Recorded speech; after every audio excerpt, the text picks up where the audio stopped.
மிக எளிமையாக சமைக்கக்கூடிய ஒரு ஆரோக்கியமான உணவு தாங்க இன்றைக்கி பார்க்குறது. இன்றைய காலை உணவு சமைக்கிறதுக்கும் ஈஸியாக இருக்கும், சாப்பிட்றதுக்கு ரொம்பவே அருமையான ஒரு உணவு தாங்க. தட்டைப்பயிறு வந்து முளைக்க வச்சு எடுத்துக்கலாங்க. தண்ணி விட்டு நல்லா கழுவிட்டு குக்கரில் போட்டு உப்பு சேர்த்து ஒரு 2 விசில் விட்டு எடுத்துக்கலாம். தட்டைப்பயிரை காராமணின்னு சொல்லுவாங்க. நாங்கள் இங்கே வந்து தட்டைப்பயிறு அப்படிங்கிறது தான் எங்களோட பேச்சு வழக்கு. வேக வச்ச தட்டைப்பயிரை வந்து தண்ணியை வடிச்சிக்கிட்டு எடுத்துக்கலாங்க. இன்றைக்கி வந்து நல்லாவே கொஞ்சம் குழைய வெந்துருச்சு.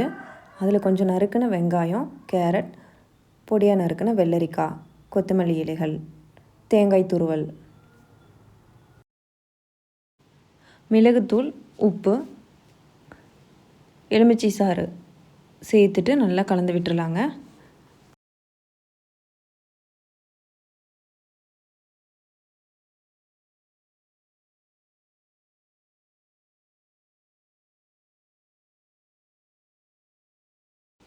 அடுத்தது பார்த்திங்கன்னா பச்சை பயிறு நல்லா முளைக்க வச்சது 1 கப் அளவுக்கு எடுத்துக்கலாம்.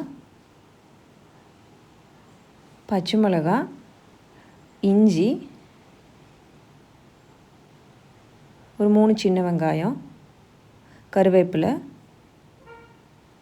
கொத்தமல்லி இலைகள், ஒரு 1/2 டீஸ்பூன் ஜீரகம், கொஞ்சம் உப்பு சேர்த்துட்டு நல்லா அரைச்சி எடுத்துக்கலாம். அரைச்சி வச்சு இந்த பச்சை பயிறு மாவை தோசை சுட்டு எடுத்துக்கலாங்க. நமக்கு ப்ளைனாக போதும், தோசை மட்டும் போதும் அப்படின்னா தோசை மட்டும் சுட்டு எடுத்துக்கலாம். நான் வந்து இன்றைக்கி முட்டை ஆட் பண்ணியிருக்கேன். குழந்தைங்க வந்து முட்டை நல்லா விரும்பி சாப்பிடுவாங்க. காலையில் நேரம் அப்படிங்கிறதுனால முட்டை சாப்பிட்றதுனால தப்பு கிடையாது. ஸோ நம்ம ஒரு தோசை தான் ஒருத்தருக்கு எடுத்துக்கிறோம், அதனால் முட்டை சேர்த்துக்கலாம். நீங்கள் வேண்டான்னு சொன்னால் முட்டையை ஸ்கிப் பண்ணிக்கலாம். இரும்பு சத்து அதிகமுள்ள பீட்ரூட், இதில் ஒரு சாலட் தான் இன்றைக்கி பண்ண போகிறோம். இதை நான் வந்து எப்போவுமே ஆவியில் வேக வச்சு தான் பொரியல் கூட செய்வேன். இந்த மாதிரி செய்யும்போது இன்னுமே அதோடய டேஸ்ட் அதிகமாக இருக்கும். இப்போ ஆவியில் வேக வச்சு எடுத்தால் 1 கப் அளவுக்கு பீட்ரூட் சேர்த்துக்கலாம். தேங்காய் வந்து துருவனது ஒரு 1/2 கப் அளவுக்கு, கொத்தமல்லி இலைகள், கொஞ்சமாக வெங்காயம் பொடியாக நறுக்கினது, கொஞ்சம் நட்ஸு, அதாவது பாதாம், முந்திரி, வால்நட், இது 3ஐயும் கொஞ்சம் பொடிச்சு சேர்த்துக்கலாம். கொஞ்சம் உப்பு சேர்த்துட்டு நல்லா கலந்து விட்டுடலாம். பீட்ரூட் இப்படி செய்கிறது ரொம்பவே டேஸ்ட்டாக இருக்கும். நம்ம பொரியலாக கூட எடுத்துக்கலாம் இந்த மாதிரி செஞ்சு. இல்லை பொரியல் செய்யும்போது நீங்கள் இந்த மாதிரி ஆவியில் வேக வச்சு கூட நீங்கள் தாளிச்சிக்கலாம்.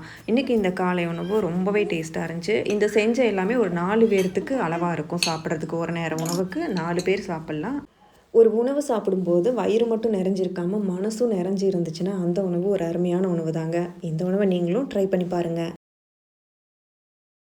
காலை உணவுக்கு அப்புறம் இன்றைக்கி கொஞ்சம் டைம் இருக்குது அப்படின்ட்டு இந்த லட்டு செஞ்சு வச்சிடலான்ட்டு செஞ்சேங்க. ரொம்பவே டேஸ்ட்டாக இருந்துச்சு. நீங்களும் வேணால் அதை ட்ரை பண்ணி பாருங்கள். நிலக்கடலையை நல்லா வறுத்து எடுத்துக்கலாம். வறுத்து எடுத்து சூடு ஆறுனதுக்கப்புறம் தோல் உரித்து எடுத்துக்கலாங்க. 1/4 கிலோ நிலக்கடலை அப்படின்னா ஒரு 1/4 கிலோ அளவுக்கு எள்ளும் எடுத்துக்கலாம். எள்ளையும் நல்லா வறுத்து எடுத்துக்கலாம். எல்லாம் நல்லா கழுவி நான் வெயிலில் காய வச்சு எடுத்து வச்சுருக்கிறேன், அதனால் அப்படியே வறுத்து எடுத்துக்கிட்டேன். இது கூட பார்த்திங்கன்னா கருப்பு கவுனி அவுல் வந்து ஒரு 200 கிராம் இருக்குது, அதையும் நான் நல்லா வறுத்து எடுத்துக்கிட்டேன்.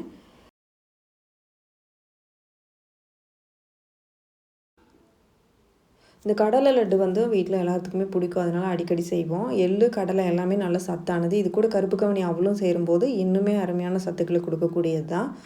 இந்த 3த்தையும் ஒரே அளவுக்கு எடுத்து நல்லா வறுத்து எடுத்துக்கலாம். இதை நல்லா மிக்ஸ் பண்ணி விட்டுட்டு இதுக்கு இனிப்புக்கு தேவையான அளவுக்கு வெல்லம் சேர்த்துக்கலாம். வெல்லத்தையும் இந்த வறுத்து வச்ச எல்லாத்தையும் சேர்த்து மிக்சியில் நல்லா பொடிச்சு எடுத்துக்கலாம்.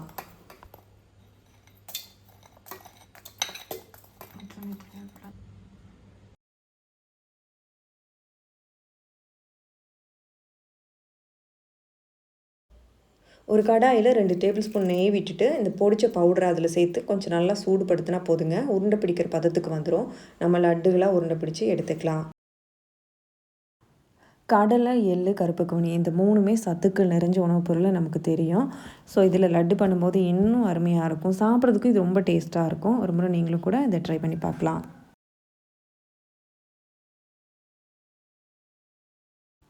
இன்றைக்கி இந்த காலை உணவுமே ரொம்ப நல்லா இருந்துச்சு. இந்த லட்டும் சூப்பராக இருந்துச்சு. இந்த 2 பதிவில் உங்களுக்கு எது பிடிச்சாலும் அதை ஒரு முறை ட்ரை பண்ணி பாருங்கள். ஆரோக்கியம் என்பது அனைவரின் வசமாகட்டும்.